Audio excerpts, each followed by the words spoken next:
What's up everyone, my name is Kelsey, welcome back to my channel. Today we are talking about my recent DNFs. So if you're not aware, DNF just means did not finish, so these are just all the books in the last 6 months or so that I decided not to finish reading. This is the first one of these videos I've done. I used to include DNFs in my wrap-ups, but they're kind of a downer and they're not really reviews, so they felt out of place. So I'm just gonna do this from now on. Every time I have like 5 to 10 DNFs, I'm just gonna talk about them all at once.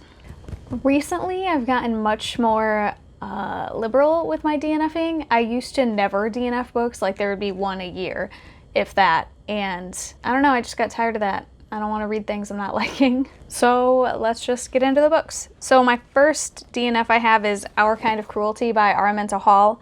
This is an adult thriller.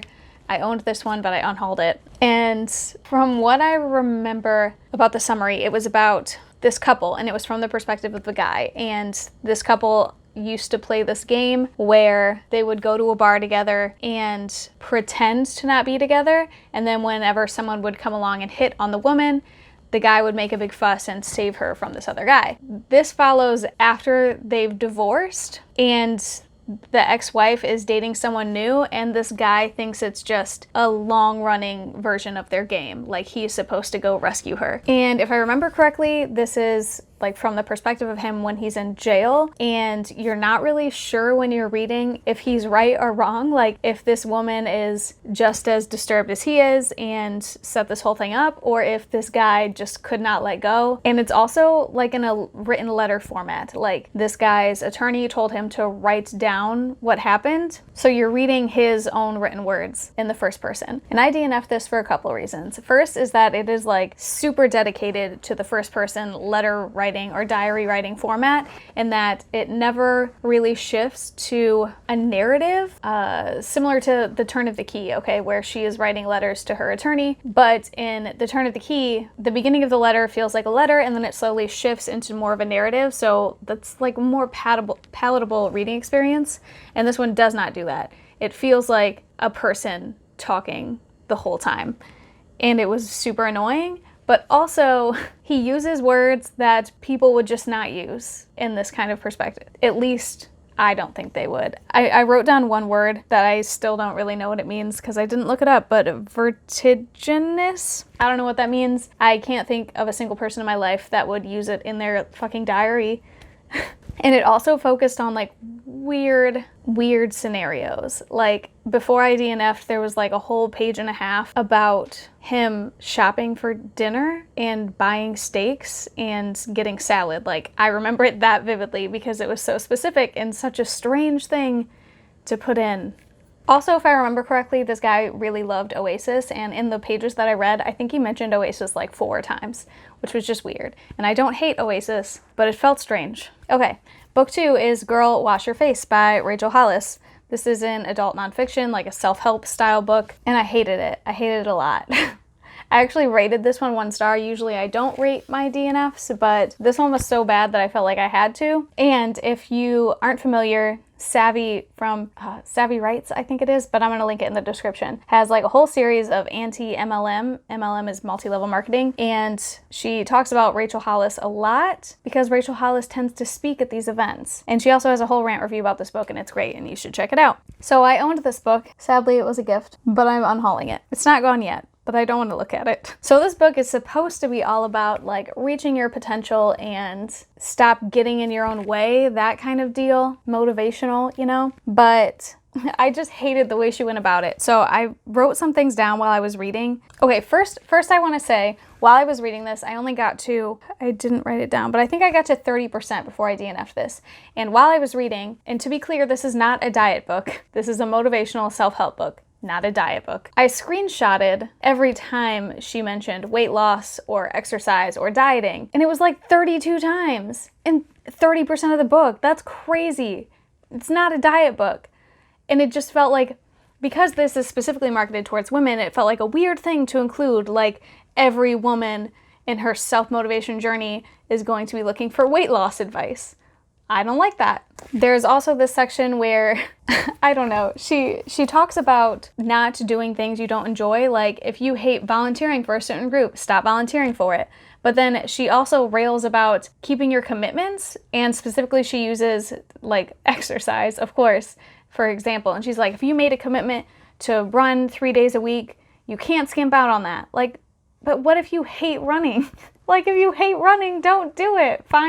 Like, exercise is great, but find something you like. I don't know why. There was just a lot of hypocritical advice like that, where she would say, like this example, in quotes, if you really wanted something, you would find a way to make it happen. But like, if you keep blowing off certain things, maybe you don't really want it. Like, that's fine. It was just weird, hypocritical advice. And again, with the dieting, like, there's this whole thing about how if a coworker told you she was doing Whole30 and then a week later she's eating birthday cake in the break room, you would stop respecting Pam? Like, what the fuck?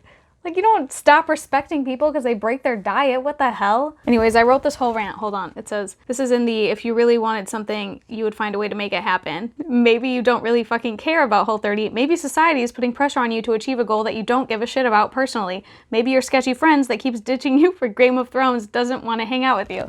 Because she has another example about a sketchy friend that kept blowing her off and like, bitch, maybe she doesn't want to hang out with you. Maybe because you're always shaming her for breaking her diet. She also pretty constantly says that we should stop shaming women, but then she keeps shaming women within the pages of her own book. Like, it just, the hypocrisy just blows my mind. And then I finally stopped reading when I got to this section, when she's telling a story about her first boyfriend, not boyfriend, like, and talking about how terrible the relationship was. So let's see, I wrote in my Goodreads review, I had to stop reading when I reached the story about her first shitty, not boyfriend turned great husband, when her only warning against staying in toxic relationships was half a page long. No warning signs, no guidance for those situations. This is an advice book for potentially vulnerable people, and I'm furious when I think about those people reading that story. So this whole story about her husband is how when they first started dating, he treated her like shit. He booty called her a lot, and she was technically a virgin, but they did everything but. And how he treated her like a cast-off and didn't let her around his friends until she finally said, you know, I'm too good for this. This is over. But then he makes a grand gesture and she forgives him and now they're married. Like, what the fuck kind of story is that to put in an advice book? Like, okay, so those are the first two books, and I think those are the only ones on the list that I like actively, truly disliked, and that's why I DNF'd them. The rest of them are just like, I wasn't feeling them. So if you're here for the hate, it's over now. You can skip ahead.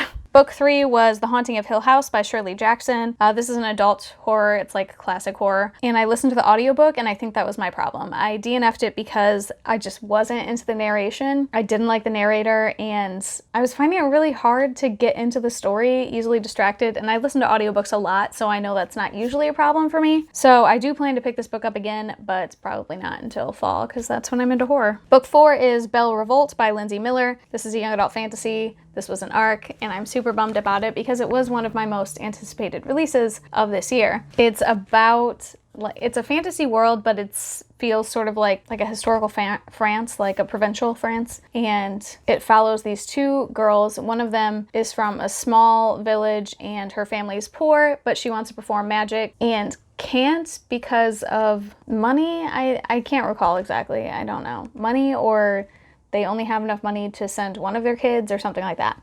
And the other one is about a rich girl who is going to this magic school, but wants to go to a different magic school where she can learn like medical magic instead of household magic. So these two girls find each other and switch places so that there is someone in the rich girl's place at this high-end household magic school, and the rich girl can go to the medical school voluntarily. I was reading this book for 6 weeks and only got to 20% before I DNF'd it, and that's like unheard of for me to be reading a book for 6 weeks.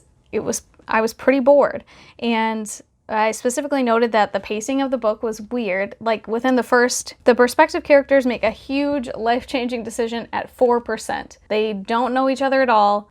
We barely know anything about them, and they've already made this decision. Like, it was crazy.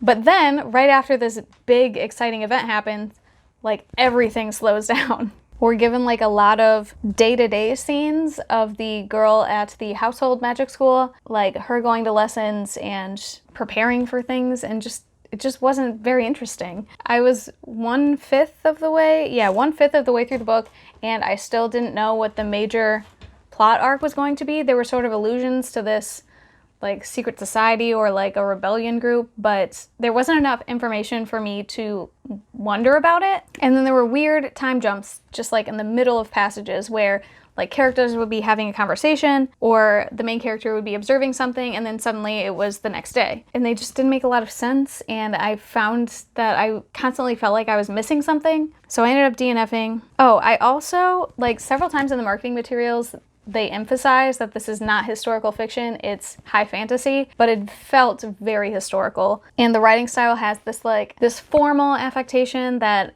I'm just not a fan of. So that, in addition to all of my other problems, I just, DNF'd it. All right, book 5 is Pet Sematary by Stephen King. This is adult horror. It's about this guy and his family who moved to this small town so that he can be a doctor on a college campus, and he discovers or is shown this area in the woods behind their house where pets are buried and then come back to life. I don't really think that's a spoiler. Literally everyone knows that, right?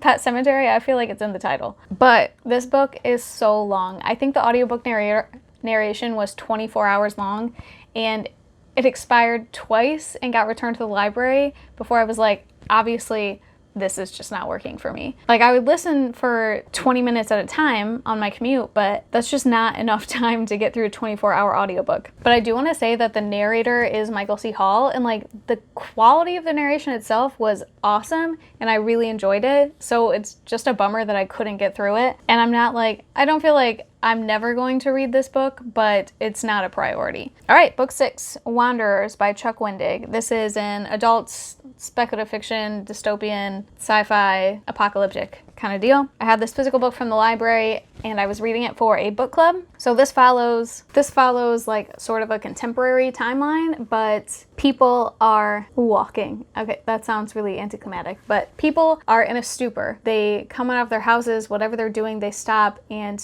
just start walking. And every hour or so, more people join in this big group, and there's, as far as we know, no reason behind it. So the assumption is that it's an illness, but the book is basically following the sister of one of the walkers and a member of the, CDC or some sort of CDC affiliate for infectious disease. So you're following the story of these sleepwalkers and sort of conspiracies that are happening and the investigation that's happening surrounding them.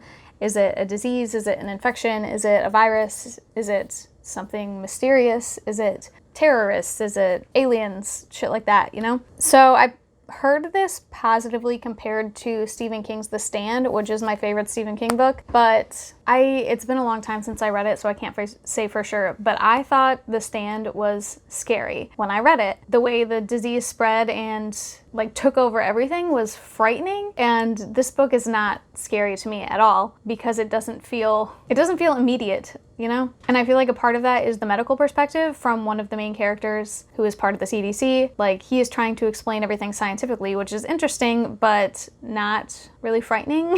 Also, maybe this book was just poor timing on my part because with all this COVID-19 stuff going around, it was making me feel very unsettled. And one other nitpick that I have is that, let's see, I got 100 or so pages into this, and it's an 800-page book, and I felt like there were so many unnecessary similes that I thought were really dumb. Like, I wrote some down.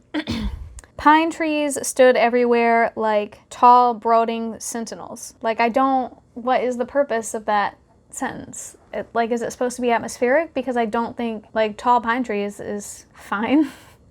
I don't think brooding sentinels adds anything to the setting. And then the jet lag was already upon him, like heavy weights hung upon his bones. Like, bitch, we all know what jet lag feels like. Find a more creative way to describe it. So yeah, I just wasn't super into it, and it's a really long book, and my book club was canceled, so I'm not finishing it. All right, those are all the books I have DNF. Let me know if you read any of these and if I should give them another chance. I'll consider it. Or let me know if you finished any of these and I made the right decision.